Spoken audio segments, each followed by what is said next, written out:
Halo guys, Assalamualaikum warahmatullahi wabarakatuh. Nama saya Windasari, NIM 22401035. Di sini saya akan menjelaskan tentang sejarah peradaban Islam. Yang pertama, sejarah Arab pra-Islam sebelum datangnya Nabi Islam. Yang kedua, peradaban Islam masa Nabi Muhammad SAW. Yang ketiga, peradaban Islam masa Khulafaur Rasyidin. Yang keempat, peradaban Islam masa Bani Umayyah.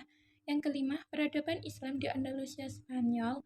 Dan yang terakhir, peradaban Islam masa Bani Abbasiyah.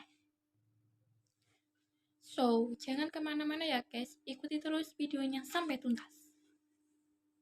Materi yang pertama, peradaban Islam masa sejarah Arab pra-Islam sebelum datangnya Islam. Kondisi geografis bangsa Arab pra-Islam.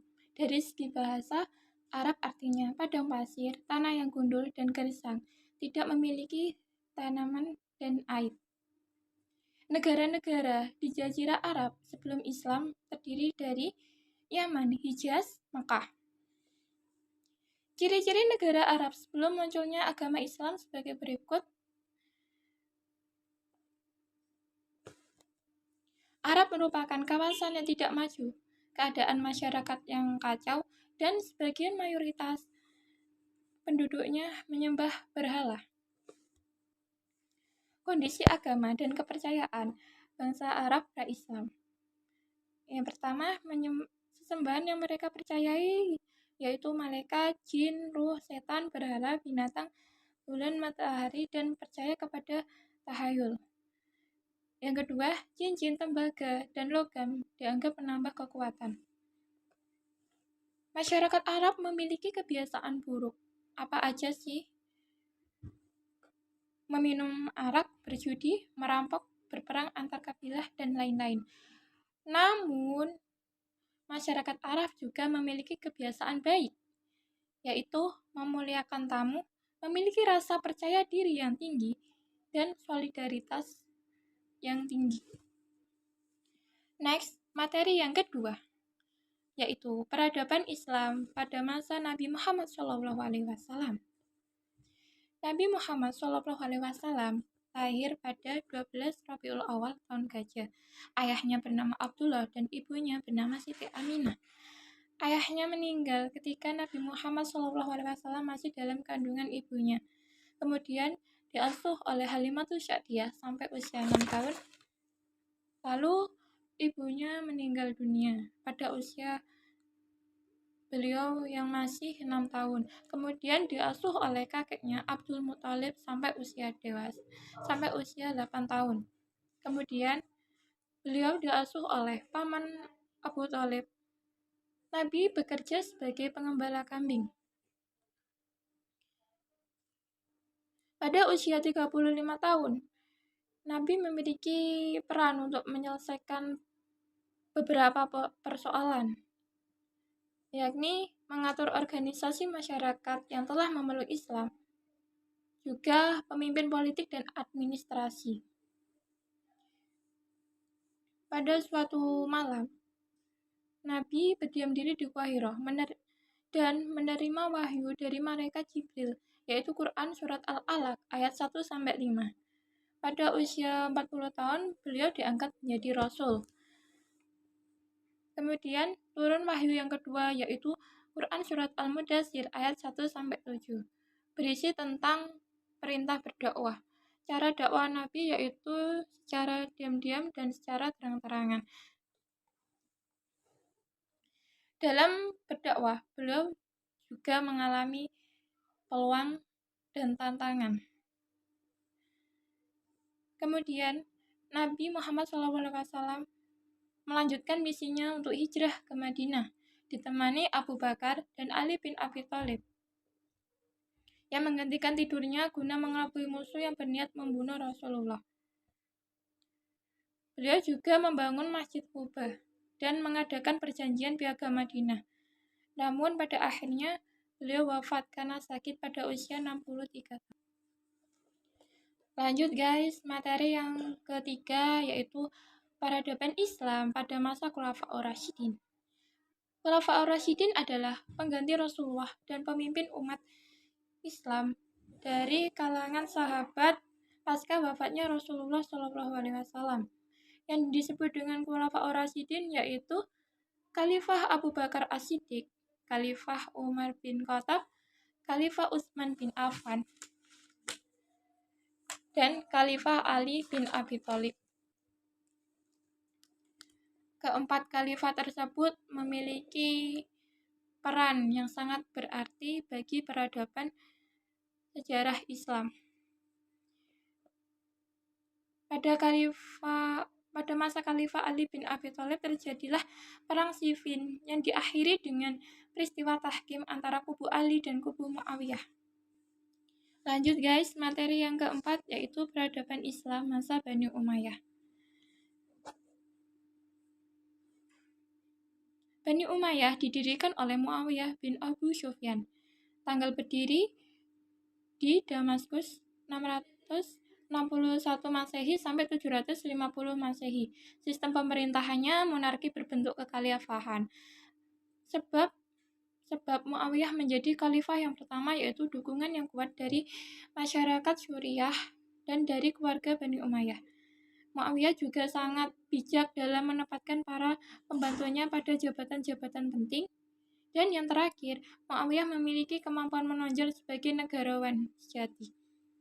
Khalifah-khalifah Bani Umayyah dimulai dari Muawiyah I bin Abi Sufyan hingga sampai pada khalifah yang terakhir yang bernama Marwan bin Muhammad. Masa kemajuan Bani Umayyah di bidang pengetahuan dibuatnya sekolah kedokteran oleh Al-Walid. Tatanan pemerintahan yang baru dibentuklah pengangkatan penasehat dan beberapa sekretaris, mengadakan perluasan wilayah. Di bidang sosial budaya juga mengalami kemajuan, bidang sastra, seni bangunan, arsitektur, dan seni rupa. Bidang agama melakukan perluasan Masjid Nabawi dan pengumpulan hadis. Namun pada akhirnya, Bani Umayyah mengalami masa kemunduran. Hal ini disebabkan karena sikap hidup mewah di kalangan istana. Sebagian besar golongan awam kecewa karena perhatian penguasa terhadap perkembangan agama sangat kurang. Yang terakhir, munculnya kekuatan baru yang dipelopori oleh keturunan Al-Abbas bin Abbas Al-Muthalib. Lanjut guys, semangat memasuki materi yang kelima, yaitu peradaban Islam di Andalusia Spanyol. Islam masuk ke Spanyol tahun 711 Masehi melalui jalur Afrika Utara. Kebudayaan Islam di Andalusia mengalami perkembangan yang pesat di berbagai pusatnya seperti Cordova, Sevilla, Granada, dan Toledo. Kemenangan melalui berbagai penaklukan yang dicapai umat Islam dengan begitu mudah karena kondisi politik, sosial, dan ekonomi negara yang memprihatinkan. Para pemimpin yang kuat, kompak, bersatu, dan percaya diri. Kaum muslimin yang memiliki toleransi yang tinggi dan persaudaraan yang erat. Periode yang dilalui umat Islam di Spanyol yaitu periode pertama tahun 711 sampai 755 Masehi. Periode kedua tahun 755 sampai 912 Masehi. Periode yang ketiga tahun 912 sampai 1013 Masehi. Periode yang keempat 1013 sampai 1086 Masehi. Periode kelima 1806 sampai 1248 Masehi. Periode keenam tahun 1248 sampai 1492 Masehi. Pada periode yang keenam ini peradaban Islam di Andalusia Spanyol mengalami kemajuan kembali. Hal ini karena faktor Spanyol dikenal dengan tempat bertemunya beberapa umat beragama. Penolakan di kalangan penduduk Spanyol dilakukan karena berkeyakinan dapat mengalahkan lawan. Serangan kaum muslimin ke Spanyol atas undangan penduduk negeri itu sendiri. Dan yang terakhir, niat kaum Islam untuk menyebarkan agama Islam di akhir abad ke-4 di Andalusia dikuasai oleh bangsa Gotik. Perkembangan Islam di Andalusia Spanyol mengalami masa kejayaan pada masa pemerintahan Abdurrahman an-Nasir.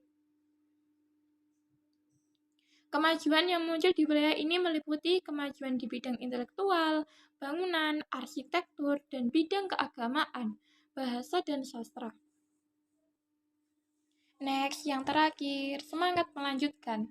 Materi yang keenam, yaitu peradaban Islam masa Bani Abbasiyah. Langkah-langkah Bani Abbas untuk mendirikan Daulah Abbasiyah yaitu dengan cara membentuk gerakan bawah tanah, menerapkan politik bersahabat, gerakan menanggalkan nama Bani Abbas tapi Bani Hashim. Tokoh-tokoh yang memiliki peran penting diantaranya Muhammad bin Ali, Abdullah bin Muhammad, dan Abu Muslim al-Khurasani. Fase pemerintahan Daulah Abbasiyah terbagi menjadi 5. Yang pertama, masa Abbasiyah 1. Periode ini disebut masa pengaruh Persia pertama. Yang kedua, masa Abbasiyah 2. Periode ini disebut masa pengaruh Turki pertama. Yang ketiga, masa Abbasiyah 3. Periode ini dikenal sebagai periode pengaruh Persia kedua. Yang keempat, masa Abbasiyah 4. Periode ini disebut masa pengaruh Turki kedua. Yang kelima, masa Abbasiyah 5. Dimulai pada khalifah yang terakhir jatuh di tangan prajurit Tartar yang dipimpin oleh Hulagu Khan. Daulah Abbasiyah mengalami berbagai perkembangan di bidang ilmu agama, pendidikan, administrasi, politik, ekonomi, militer, bangunan, dan seni. Namun, pada akhirnya, Daulah Abbasiyah mengalami kemunduran yang disebabkan oleh 2 faktor, faktor internal dan faktor eksternal. Faktor internalnya yaitu lemah dan tidak berdayanya khalifah yang dipimpin, perebutan kekuasaan di pusat pemerintahan, hadirnya dinasti-dinasti kecil yang memerdekakan diri, kemerosotan perekonomian, dan munculnya aliran sesat. Faktor eksternal yaitu karena perang salib dan serangan Mongolia ke negeri Muslim. Oke guys, selesai pembahasan pada kali ini. Saya selaku pemateri mengucapkan terima kasih dan mohon maaf yang sebesar-besarnya. Wassalamualaikum warahmatullahi wabarakatuh. See you.